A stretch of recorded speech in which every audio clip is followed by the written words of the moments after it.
And so we think a lot these days about circles of trust as something of a model of the kind of community that needs to be out there for citizens to recover their capacity to approach our common life in this country with decency, with openness, with generosity,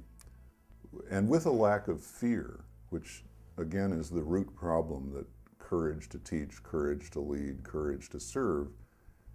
is trying to address, the fear that so often paralyzes us and shuts us down.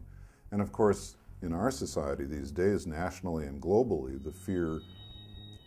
in a very sharp and paralyzing way is a fear of the other, whoever that may be, the person of another color, the person of another religion, the person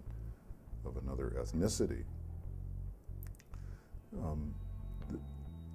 If we are going to recover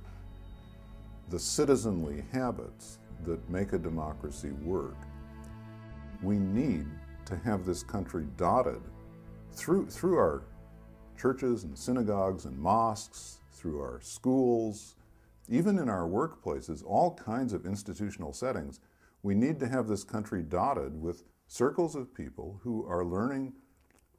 to talk to one another in a creative way about common problems on which they have quite different opinions.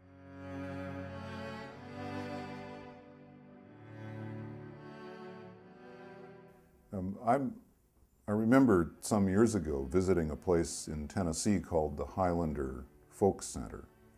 I think it's now called the Highlander Research Center. And the Highlander Research Center, when I visited it, was essentially a farmhouse with some other buildings out in the middle of the Tennessee countryside. And in the living room, the big old living room of this big old farmhouse, there were about 20 Tennessee rocking chairs in a circle. And I was powerfully reminded that it was in that circle, at that place, that people like Martin Luther King Jr. and Rosa Parks and Fannie Lou Hamer and lots of others whose names we don't know that well, gathered together in the 50s, whites and blacks in the same circle, together across racial lines for the first time in that era of Southern life, talking about what it was like to be a black person and to be a white person in a highly segregated society, and the price that everybody was paying for that. And that out of telling those stories and out of the mutual understanding that emerged, and then out of some very specific training in nonviolence, which made those circles different from circles of trust as we hold them. But out of that sitting in circle, telling stories, sharing of lives, touching the soul, rejoining it with the citizenly role,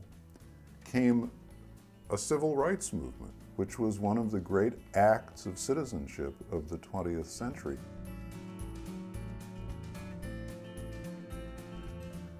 A history like that, and the fact that so much has happened out of these small circles of people,